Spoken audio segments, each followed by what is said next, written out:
Assalamualaikum warahmatullahi wabarakatuh. Selamat pagi semuanya. Semoga kita semua dalam keadaan sehat dan terus semangat belajarnya. Ketemu lagi dengan saya di mata pelajaran pemrograman dasar. Pada pertemuan kali ini kita akan membahas materi baru, yaitu tentang struktur algoritma yang ketiga, perulangan atau looping. Setelah sebelumnya kalian sudah mempelajari struktur algoritma sekuensial atau berurutan dan percabangan atau branching. Ini merupakan struktur algoritma yang ketiga, yaitu perulangan atau looping. Sebelum kita mulai materi pada pertemuan kali ini, ada baiknya kita berdoa terlebih dahulu agar nanti apa yang kita pelajari bisa mudah kalian pahami dan bisa bermanfaat nantinya. Silakan berdoa menurut agama masing-masing.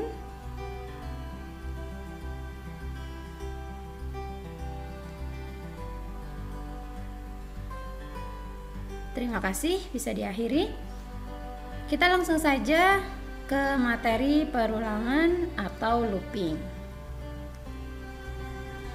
Kompetensi dasar untuk materi looping ini yaitu di 3.7 menerapkan struktur kontrol perulangan dalam bahasa pemrograman dan 4.7 membuat kode program struktur kontrol perulangan. Tujuan pembelajaran kita kali ini yaitu 1. Menjelaskan konsep perulangan dengan benar, 2. Menganalisis struktur perulangan while, do while, dan for pada bahasa pemrograman C++, dan yang ketiga, menganalisis perbedaan struktur perulangan while dan do while pada bahasa pemrograman C++. Sebelum kita masuk ke materinya, alangkah baiknya kita tonton dulu video berikut ini. Balapan MotoGP itu adalah balapan yang dia berputar-putar pada sirkuit itu, dimulai dari garis start dan dia akan finish di garis finish tersebut. Jadi pembalap harus berputar-putar berulang-ulang di sirkuit tersebut sampai pada lap yang sudah ditentukan. Misalnya di sirkuit Italia, pembalap harus berputar sebanyak 23 lap. Maka semua pembalap harus berputar atau mengulang sirkuit itu sebanyak 23 kali dan akan finish di lap ke-23. Itulah kaitannya antara video MotoGP ini dengan materi kita. Kita lihat lagi video yang kedua agar kalian bisa lebih memahami lagi tentang perulangan.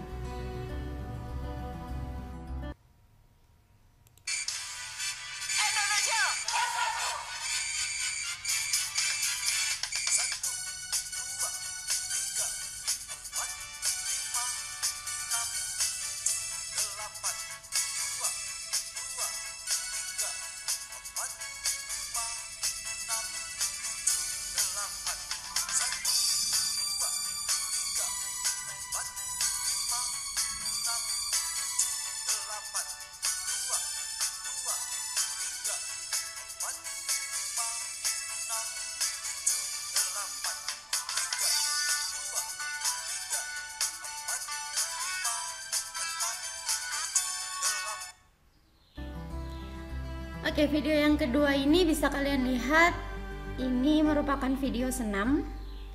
Biasanya kalau di senam itu ada hitungan 1-8 dan peserta senam harus mengikuti gerakan yang sudah ditentukan. Biasanya dalam senam itu hitungan 1-8 sebanyak 2 kali, berarti 2 kali 8 mereka harus mengulang gerakan yang sama gitu ya. Jadi mereka mengulang gerakan yang sama sebanyak 2 kali hitungan 1-8 seperti itu. Jadi mereka akan berhenti mengulang gerakan tersebut setelah 2 kali 1 kali 8 hitungan. itu kaitan antara video ini dengan materi kita. Jadi bisa kita simpulkan bahwa perulangan itu merupakan sebuah kegiatan yang diulang-ulang, yang diulang-ulang sampai batas tertentu. Batasnya itu siapa yang menentukan? Ya kita yang menentukan kapan perulangan itu harus berhenti. Gitu ya. Oke. Jadi pengertian perulangan itu adalah proses yang dilakukan secara berulang-ulang dalam batas yang telah ditentukan. Bagaimana jika batasnya tidak ditentukan, maka perulangan itu akan terus berjalan dan tidak bisa berhenti. Makanya di dalam pemrograman batas perulangan itu sangat penting. Gitu ya. Dalam pemrograman, perulangan ini digunakan untuk mengulang-ulang sebuah output. Jadi kita bisa meringkas kode program dari banyak menjadi sedikit baris, dari banyak baris menjadi hanya beberapa baris dengan menggunakan struktur perulangan ini. Contoh bisa kalian lihat, kalau saya mau menampilkan my name is Alifi sebanyak, ini berapa? 1, 2, 3, 4, 5, 6, 7, 8, 9, 10, 11, 12, 13. Ada 13 kali my name is Alifi muncul. Bagaimana cara saya menuliskan kode programnya? Apakah harus seperti ini? Bagaimana jika saya butuh menampilkan my name is Alifi sebanyak 1000 kali? Apakah kalian harus menuliskan checkout ini sebanyak 1000 kali dan kalian harus menghitung 1, 2, 3, 4, 5 gitu? Nah, struktur perulangan ini mempermudah kita dalam menyelesaikan masalah ini. Jadi kita tidak perlu menuliskan checkout my name is Alifi sebanyak yang diminta.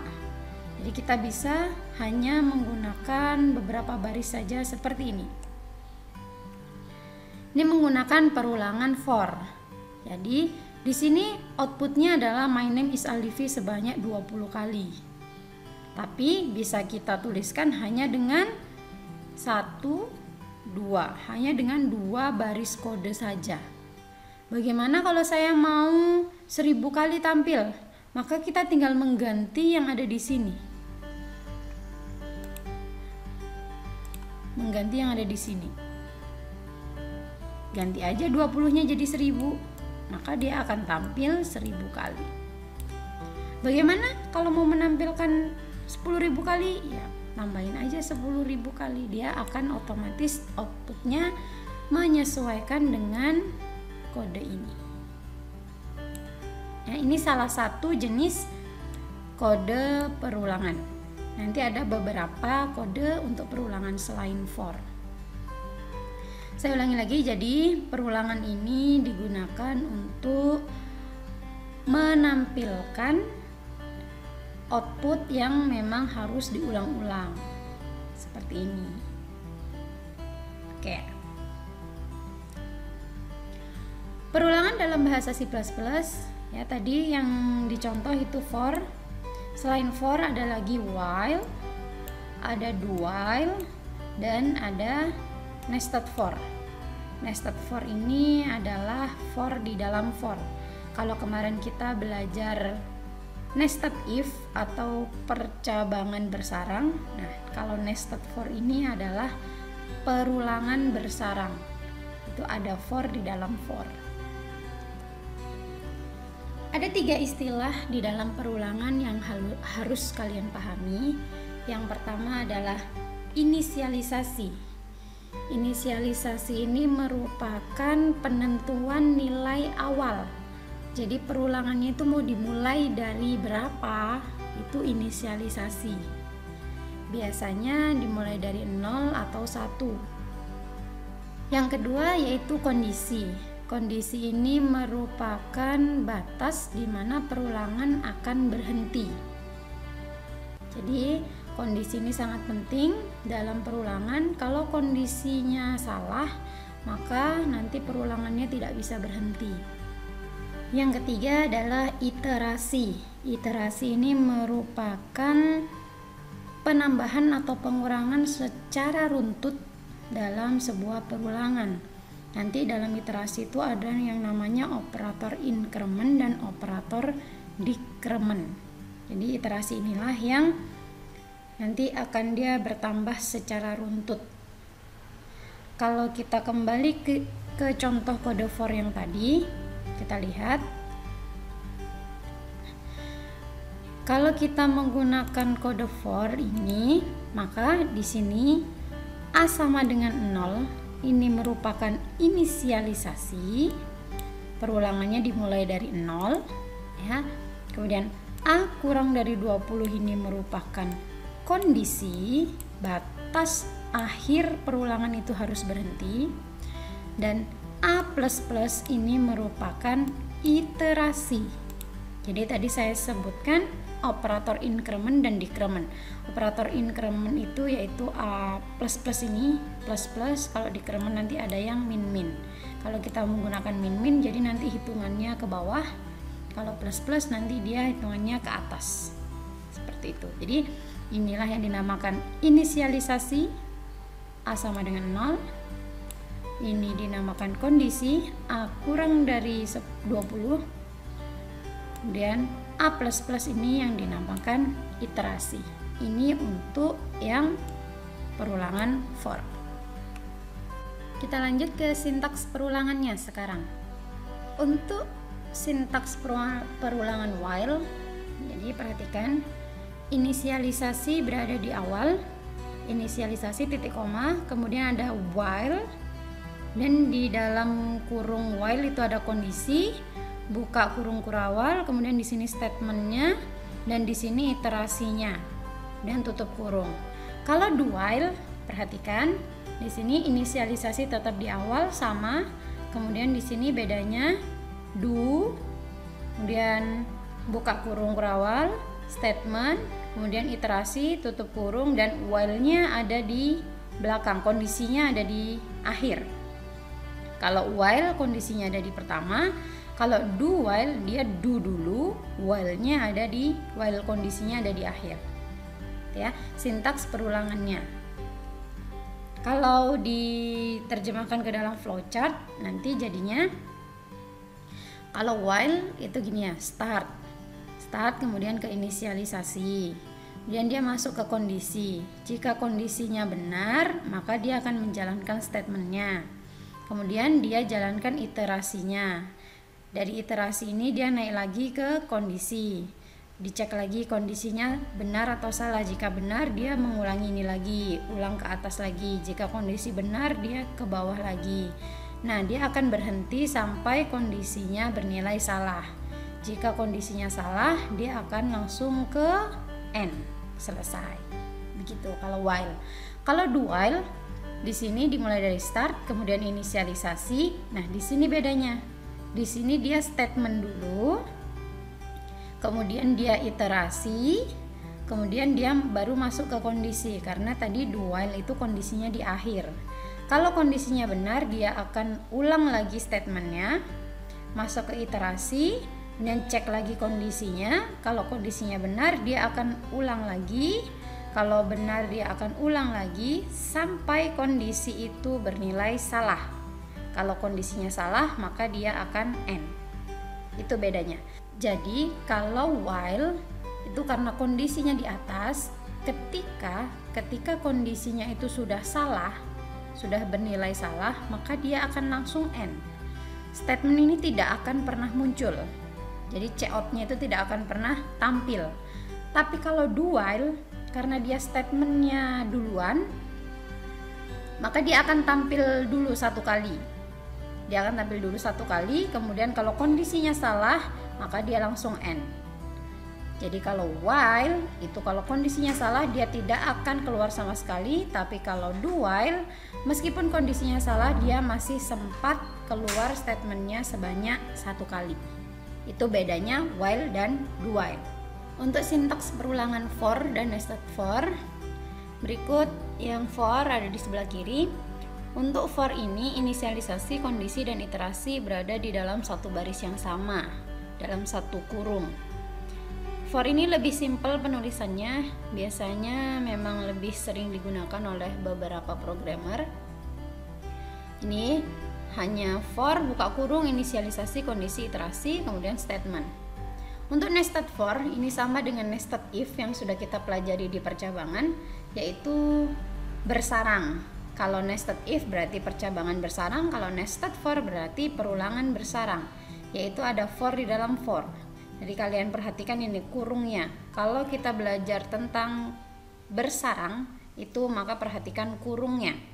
Jadi for, inisialisasi, kondisi, iterasi, kemudian buka kurung, ada for lagi, kemudian buka kurung lagi, statement, tutup kurung yang ini, kalian perhatikan lurusnya, kemudian tutup kurung yang atas.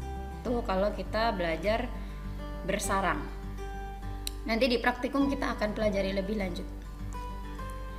Oke, jadi perbedaan while dan do while bisa kita simpulkan. Kalau while itu kondisinya berada di awal, kalau do while kondisinya berada di akhir.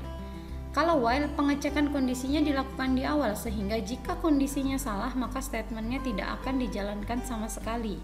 Sedangkan do while, pengecekannya di akhir. Jadi kalau kondisinya salah maka statementnya sudah dijalankan satu kali. Kerjakan soal yang ada di Google Classroom. Silakan dikerjakan di buku tulis, kalian tulis soal dan jawabannya. Kemudian nanti dikumpulkan lagi di Classroom. Materi selanjutnya kita akan praktikum tentang perulangan, while, do while, dan for. Nanti ada lagi tentang nested for. Oke, di sini ada sebuah kalimat yang sangat indah. Jika engkau tidak sanggup menahan perihnya belajar, maka engkau harus sanggup menahan perihnya kebodohan. Tuh, dari Imam Syafi'i. Jadi memang belajar itu ya harus ada perih-perihnya. Kalau kalian tidak sanggup menahan perihnya, berarti kalian harus sanggup menahan kebodohannya. Oke ya? Sekian materi hari ini. Jika ada yang ingin ditanyakan, silakan ditanyakan di WhatsApp group atau di Google Classroom di forum. Semoga apa yang kita pelajari pada pertemuan ini bisa kalian pahami dengan baik dan bisa bermanfaat nantinya. Saya akhiri dulu. Wassalamualaikum warahmatullahi wabarakatuh.